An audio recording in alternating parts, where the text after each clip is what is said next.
గురుగారు, ఫిబ్రవరి మాసం విశేషంగా వృశ్చిక రాశి వాళ్ళకి ఈ నెల ప్రత్యేకంగా ఏ విధంగా ఉండబోతుంది? పంచగ్రహ కూటమి తాలూకు ఇంపాక్ట్ వీళ్ళ మీద ఏ విధంగా ఉంటుంది? ఎటువంటి జాగ్రత్తలు తీసుకోవాలి? ఫిబ్రవరి మాసంలో వృశ్చిక రాశి వారికి చాలా సత్ఫలితాలను కలిగిస్తుంది. ముఖ్యంగా మనోధైర్యం బాగా పెంచుకున్న వాళ్ళు అవుతారు.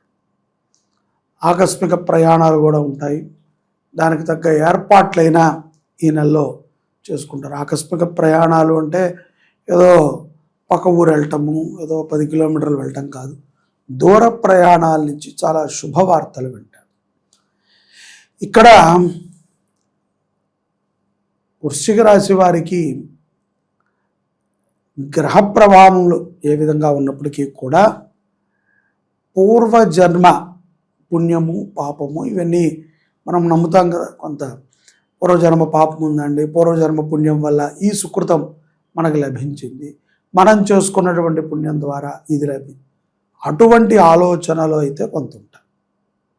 కొంతమంది ఎవరైతే కనుక వ్యాపారస్తులు, కొన్ని బిజినెస్లు చేసేవాళ్ళు, అలాగే ఏదైనా మార్కెటింగ్ శాఖ అంటే ఇప్పుడు రియల్ ఎస్టేట్ కానీ వాక్తో జరిగేటువంటి వ్యాపారాలు కొన్ని ఉంటాయి. మార్కెటింగ్ అంటే తప్పనిసరిగా వాక్కుకు సంబంధించిన విషయం. రియల్ ఎస్టేటు, ఎడ్యుకేషనల్ ఇన్స్టిట్యూట్, ఇటువంటి వాటిల్లో మెయిన్ స్థాయిలో ఉన్నటువంటి వృశ్చిక రాశి వారికి కొంత స్త్రీ మూలకంగా ధన నష్టం ఉంటుంది. వాళ్ళు జాగ్రత్త. పరువు నష్టం కూడా ఉంటుందంటారు. పరువు నష్టం కూడా ఉంటుందంట. ధన నష్టమే, పరువు నష్టమే ఉంటుందిలేండి. ఇంకే ధనం నష్టపోతే ఇంకా పరువు నష్టం ఉండదు. పరువు పోతే ధనం ఉంటుంది, ఏదో ఒకటే ఉంటుంది. ఈ యొక్క ధన నష్టం ఉంటుంది అంటే ఏదో వాళ్ళ కోసం ఖర్చు పెట్టడం, వాళ్ళ కోసం తిరగడం అని. కాబట్టి తస్మాత్ జాగ్రత్త.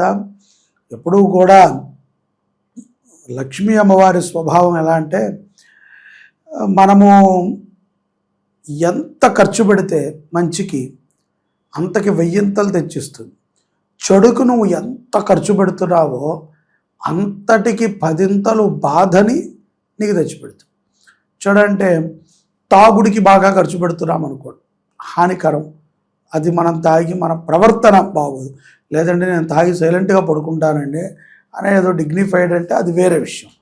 ఏదో మనం తాగించటానికో లేకపోతే ఎవరికో లంచం ఇవ్వటానికో ఎవరినో ఏదో చేయటానికి మనం మన డబ్బుని, మన కష్టార్జితాన్ని మనం ఖర్చు పెట్టి ఉంటే ఆ డబ్బు అలా ఖర్చు అయింది కాబట్టి దానికి 1000 పాపాన్ని మనకి మూటపడుతుంది. ఎందుకంటే ధనం మూలమిదం జగత్ అన్నారు. జగత్తుకి మూలం ధనమైనప్పటికీ ఆ మూలధనముతోనే సర్వము చుట్టుకొని ఉంటాయి. ఓ మంచి చేయాలన్నా, ఓ గుడి కట్టాలన్నా అదే ధనం, ఓ బడి కట్టాలన్నా అదే ధనం, ఒక హత్య చేయాలన్నా అదే ధనం. సో దేనికైనా ఆ ధనముతోనే ముడిపడి ఉంటుంది. ఇది నువ్వు ఎలా ఖర్చు పెడుతున్నావు. కాబట్టి వ్యాపారస్తులు చాలా జాగ్రత్తగా ఉండాలి. తొందరపాటుతో ఎవరిని నమ్మి మోసపోకూడదు.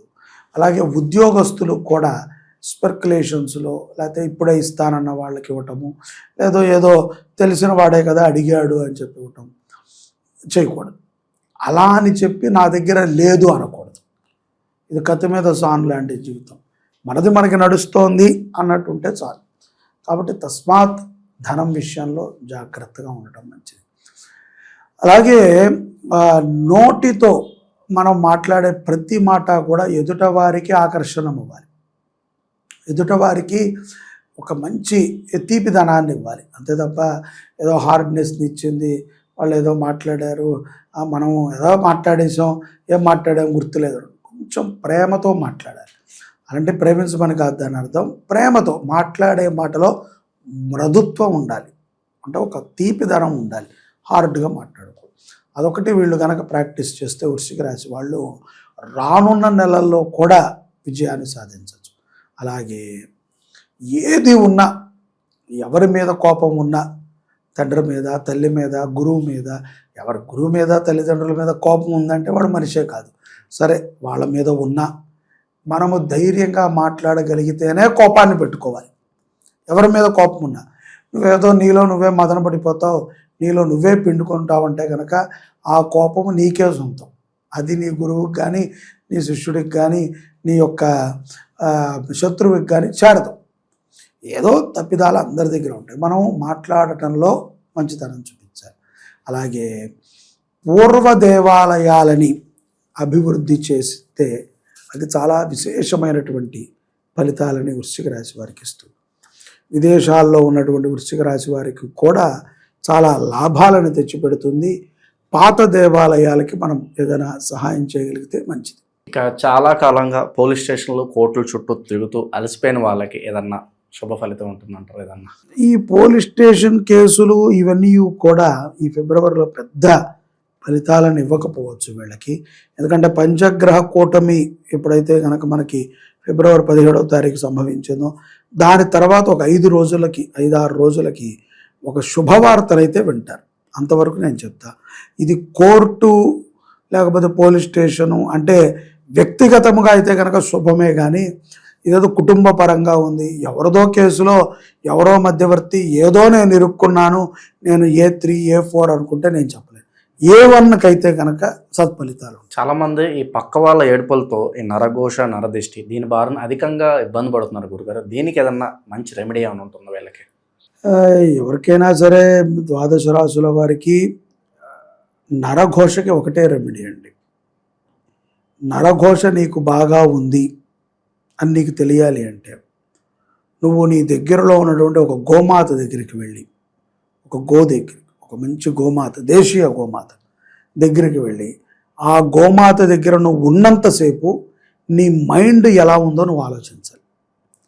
నిజంగా నీ మైండ్ అక్కడ ఉన్నంతసేపు కూడా చాలా ఫికిల్డ్గా, కంగారుగా, ఎందుకు వచ్చాను ఏంటి ఇదంతా అని ఎలర్జీగా ఉంటే నీకు బాగా నెగిటివ్ ఉన్నట్టు. నువ్వు అక్కడ ప్రశాంతంగా కూర్చోగలిగితే నీకు ఏ నెగిటివ్ లేనట్టు. ఇది ఒక్కటే సింపుల్. ఈ రహస్యం ఎవరూ చెప్పరు, కానీ నేను చెప్తున్నా. ఇది ఒకసారి ప్రయత్నం చేయి. నెగిటివ్ ఉన్నవాడిని తీసుకెళ్ళండి గోమాత దగ్గరికి, వాడు అక్కడ కూర్చోలేడు. ప్రత్యక్షంగా గోవు వదిలేటువంటి ఆ గాలిని వాడు పీల్చలేడు, వాడు తట్టుకోలేడు నెగిటివ్ వాళ్ళు ఉంటే. పాజిటివ్ ఉన్నవాడికి చాలా ప్రశాంతత ఉంటుంది, అక్కడే కూర్చోవాలనిపిస్తుంది, హాయిగా ఉంటుంది మనసుకి. 4 గంటలు కూర్చొని అప్పుడే అయిపోయిందా 4 గంటలు అనిపిస్తుంది. సో అటువంటి ఇదిమాట. అందుకని నీకు ఒకవేళ నెగిటివ్ పోవాలి అంటే గోసేవని చెయ్యి. నేను చాలామందికి చెప్తూ ఉంటాను, మా పీఠానికి వచ్చిన వాళ్ళకి, ఏంటి గురువుగారు మాకు పనులు అవ్వట్లేదంటే అన్నదానం చేయండి, లేకపోతే గోసేవ చేయండి. ఎందుకంటే పాపాలని కడుక్కునేటువంటి ప్రయత్నమే ఈ సేవలు. సేవ అనేదే పాపం కడుక్కుంటారు.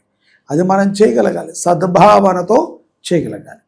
కాబట్టి పంచగ్రహ కూటమి మనకి ఎట్లాగో ఫిబ్రవరి 17వ తారీఖు ఉంది. ఆ రోజున మనం ఎట్లాగో మన గోశాలలో నవగ్రహ శాంతిని చూస్తున్నాం. ఆ శాంతిలో పాల్గొవచ్చు. అక్కడ భగవద్గీత పారాయణ ఉంటుంది, గోవులకి చక్కగా గ్రాసం పెట్టచ్చు, చక్కగా ఆనందంగా ఉంటాయి. వాటిల్లో నువ్వు కూర్చోగలవు. ఆ రోజు నువ్వు అక్కడికి వచ్చి చెప్పు, నేను ఉండలేకపోయానండి, ఉండగలిగానండి. అప్పుడు నువ్వే అనుకోవచ్చు నీకు ఏ నెగిటివ్ లేదు. కదే ఏదైనా సిమ్టమ్ నీకు అనిపించచ్చేమో, ఇది నెగిటివ్ వల్ల అయితే కాదు, వేరే ప్రాబ్లం ఉంటుంది. మహాశివరాత్రి రోజు ప్రత్యేకంగా ఏం చేస్తే బాగుంటుంది అంటారు గురుగారు వీళ్ళు?